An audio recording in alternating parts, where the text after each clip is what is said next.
अस्सलाम वालेकुम, क्या हाल है आप लोगों के। मैं उस्मान ज़फ़र प्राचा। आपके अंदर से जो आवाज़ आती है ना, इसके ऊपर ज़रूर गौर किया करें, यह आपको बहुत ज़रूरी बातें बताती है। हाँ, अहम यह है कि आप लोग ये चेक करें कि आपके अंदर की जो आवाज़ है ये किस मामले में ट्रेंड है। एक बुक है thinking fast and slow, best selling book है डेनियल कानमैन की। इसमें उसने एक फायर फाइटर का किस्सा लिखा है कि वो उनको पता चला कि एक घर में आग लगी हुई है और वो उस घर की तरफ गए और उस घर के बारे में कह रहे थे कि उसके किचन में आग भड़क रही है। तो वो किचन में गए और किचन में आग बुझाने लगे तो वो फायर फाइटर के अंदर से चीखती हुई एक आवाज़ आई कि हमें यहाँ से भाग जाना चाहिए, निकल जाना चाहिए। और वो लोग वहाँ से जैसे ही निकले उधर की ज़मीन फट गई। फिर पता चला कि वो आग किचन में नहीं लगी हुई थी बल्कि उसके बेसमेंट में लगी हुई थी, जिस वजह से वहाँ का फ्लोर जो है वो कोलैप्स कर गया। उसके अंदर की आवाज़ आई थी। फिर एक और बुक है एटॉमिक हैबिट्स, जेम्स क्लियर की बुक है, ये भी बेस्ट सेलिंग में है। इसमें इसने एक औरत का किस्सा लिखा है। वो औरत जो है पैरामेडिक प्रोफेशन से ताल्लुक़ रखती थी और वो औरत एक दफ़ा अपनी फैमिली मीटिंग में गई और वहाँ पे उसको अपने एक बूढ़े अंकल से मुलाकात हुई। तो उसने अपने बूढ़े अंकल को कहा कि आपकी तबीयत मुझे कुछ ठीक नहीं लग रही। तो बूढ़े अंकल ने कहा नहीं, मैं तो ठीक हूँ।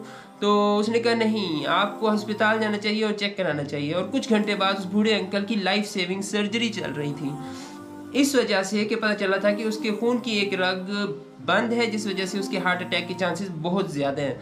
जेम्स क्लियर लिखता है कि बहुत अरसा उस औरत का हार्ट अटैक के पेशेंट से काम करने की वजह से उसके अंदर एक प्रैक्टिस हो गई थी, उसके अंदर एबिलिटी डेवलप हो गई थी कि वो हार्ट अटैक के पेशेंट्स को देख के उनके चेहरे पर ही अंदाज़ा लगा लेती थी कि इस बंदे की तबीयत ख़राब हो रही है। और शायद इस चीज़ का उसको खुद भी अंदाज़ा नहीं था कि वो कैसे पता चला लेती है कि उस शख्स की तबीयत ख़राब होने वाली है। फिर जेम्स क्लियर ने लिखा है कि इस तरह की एबिलिटीज़ और स्टोरीज़ हमें और भी कई जगहों पे मिलती हैं। जैसे कि मिलिट्री एनालिस्ट है, वो रेडार स्क्रीन को देख के ही अंदाज़ा लगा लेता है कि कौन सा मिसाइल दुश्मन का है और कौन सा प्लेन उसकी अपनी फ़ौज का है। चाहे वो दोनों मिसाइल और प्लेन एक ही शेप के हों, एक ही स्पीड से उड़ रहे हों और एक ही ऊंचाई पर उड़ रहे हों। इसी तरह एक एक्सपर्ट रेडियोलॉजिस्ट जो है ब्रेन स्कैन को देखकर अंदाज़ा लगा लेता है कि किस एरिया में स्ट्रोक आ सकता है, चाहे वाज़े तौर पर कोई निशानी ऐसी नज़र ना आ रही हो। ये बातें मैंने फिर पढ़ी। फिर उसने लिखा है कि जब हम किसी चीज़ के बारे में प्रैक्टिस करते रहते हैं तो हमें खुद भी पता नहीं लगता और हम ऐसी एबिलिटी डेवलप कर लेते हैं कि कुछ ख़ास निशानियां हमें नज़र आनी शुरू हो जाती हैं और हम उन निशानियों के बेसिस पे ऐसे नताइज अखज़ करना शुरू कर देते हैं जो अपरेंटली ऐसा लग रहा होता है कि इनकी ज़रूरत नहीं है, लेकिन वो सही होते हैं।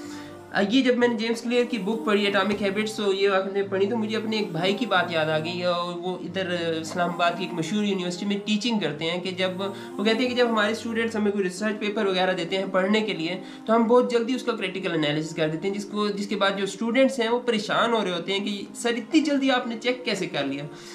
बात सही है, क्योंकि इतनी ज़्यादा लिखने के बाद, इतने ज़्यादा रिसर्च पेपर्स पढ़ने के बाद उनकी प्रैक्टिस हो गई है कि वो बहुत जल्दी क्रिटिकल एनालिसिस कर लेते हैं। वो समझ जाते हैं कि कहाँ पे सेटिंग होने वाली है और कहाँ पे बात बेहतर हुई हुई है, सेटिंग सही है।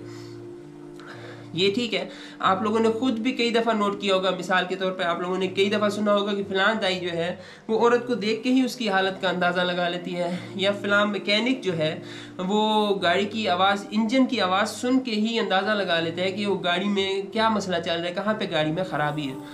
माँ बाप जो हैं वो अपने बच्चे की बात को वैसे ही समझ जाते हैं, चाहे उस बच्चे ने वो बात की ना हो, फिर भी माँ बाप समझ जाते हैं कि यार इस बच्चे ने इस तरह की इसकी चाहत है। अब जो बात मैं करने लगा हूँ उसके लिए सारी मिसालें मैंने आप लोगों को दी हैं। वो बात ये है कि जब आप लोग अपनी ज़िंदगी में नेकी और बुराई को वाज़े तौर पे अलग अलग करने की प्रैक्टिस करना शुरू कर देते हैं, आप लोग देखना शुरू कर देते हैं हर लम्हे पे कि ये नेकी है और ये बुराई है। शुरू में तो सही बात है गलतियाँ करेंगे, लेकिन आहिस्ता आहिस्ता आप लोगों के अंदर एक एबिलिटी डेवलप हो जाएगी और फिर आपको समझ भी नहीं आएगी और आपको पता चलना शुरू हो जाएगा कि कौन सा चीज़ भलाई के ज़्यादा करीब है, नेकी के ज़्यादा करीब है। चाहे उसमें अपरेंटली आप लोगों को बहुत ज़्यादा नुकसान, लोगों को बहुत ज़्यादा नुकसान नज़र आ रहा होगा, लेकिन आप लोगों को समझ आनी शुरू हो जाएगी क्योंकि आपकी प्रैक्टिस हो गई है नेकी और बुराई को अलग अलग करने की। वो एक हदीस है, जामे तिर्मिज़ी की हदीस है 2518। उसका मफहूम है कि जो चीज़ तुम्हें शक में डाले उससे दूर हो जाओ और जो चीज़ तुम्हें शक में न डाले उसके करीब उसको इख्तियार कर लो। झूठ जो है वो इंसान को दिल को मुस्तरिब करता है, परेशान करता है, और सच्चाई जो है वो सुकून का बायस है, दिल के लिए सुकून का बायस है। जामे तिर्मिज़ी की हदीस है 2518। और फिर ये चीज़ थी कि आप लोग नेकी और बुराई को अलग अलग करने की प्रैक्टिस करना शुरू कर दें। फिर ऐसा ही होगा कि आप दिल से समझना शुरू हो जाएंगे कि यार ये चीज़ सही है, मैं इसको फॉलो कर लूँ। और दूसरी इंपॉर्टेंट चीज़, जो फिर एक मैं छोटी सी मिसाल दूंगा कि अगर आप लोगों ने ये सुना होगा या हो सकता है तजर्बा भी किया हो कि जब आप किसी को बहुत ज़्यादा पसंद करते हैं तो आप लोग उसके बारे में बहुत कुछ जानना शुरू कर देते हैं। आप लोगों को समझ आनी शुरू हो जाती है, इवन कि आप लोग समझ जाते हैं कि ये शख्स आगे क्या करने वाला है, इसको क्या पसंद है क्या नहीं पसंद, और इस तरह की बहुत सारी बातें आप लोगों को समझ आनी शुरू हो जाती हैं। और फिर आप लोग वही काम करते हैं जो उसको पसंद है। अब इसको बड़े लेवल पर ले जाएं और अल्लाह ताला को पसंद करना शुरू कर दें। अल्लाह ताला की एक एक चीज़ पर गौर करना शुरू कर दें। हम दुनिया में आए क्यों हैं? हर वक्त अल्लाह को याद करने के लिए, अल्लाह की इबादत करने के लिए। हर वक्त अल्लाह को याद करें, सोचें कि अल्लाह ताला को क्या पसंद है क्या नहीं पसंद। हर लम्हे में आप लोग ये करेंगे तो अल्लाह के रंग में ढल जाएंगे और फिर आप लोगों को समझ आ जाएगी कि आप लोगों ने क्या करना है क्या नहीं, वाज़ेह हो जाएंगे आप लोग। चाहे आप लोगों को लग रहा होगा कि इसमें तो ज़ाहिरी तौर पे बहुत ज़्यादा नुकसान है, लेकिन ये अल्लाह को पसंद है तो मैंने यही काम करना है क्योंकि मुझे अल्लाह ताला पसंद है।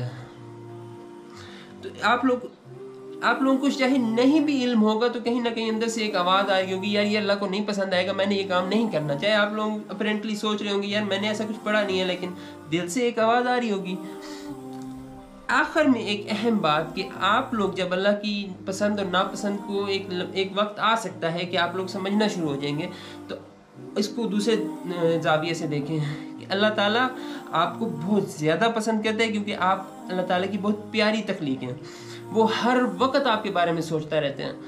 तो एक तो पॉइंट ये कि वो हर वक्त आपके बारे में सोच रहा है, और दूसरा पॉइंट ये कि उसके पास बेइंतहा इल्म है। इसका इतना इल्म कि हम किसी के पास नहीं, बस अल्लाह के पास इतना इल्म है।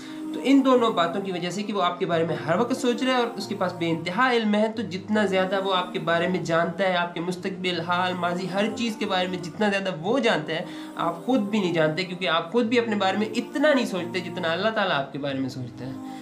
तो अल्लाह ताला की बात मानिए। ये था कुछ मेरी तरफ से। और आप लोग मुझे सपोर्ट करना चाहें तो मेरा एक ऐप है कोर्स बाय उस्मान ज़फ़र प्राचा, वो डाउनलोड कर सकते हैं, या आप लोग मुझे पैट्रियन पे भी सपोर्ट कर सकते हैं, वहाँ पे मेरा अकाउंट है। और सबसे आसान और सबसे ज़रूरी कि आप लोग मुझे, मेरे माँ बाप, मेरी फैमिली, मेरे बहन भाई, इनके बच्चों को अपनी दुआओं में याद रखें। ये बहुत अहम होगा और बहुत आसान भी होगा।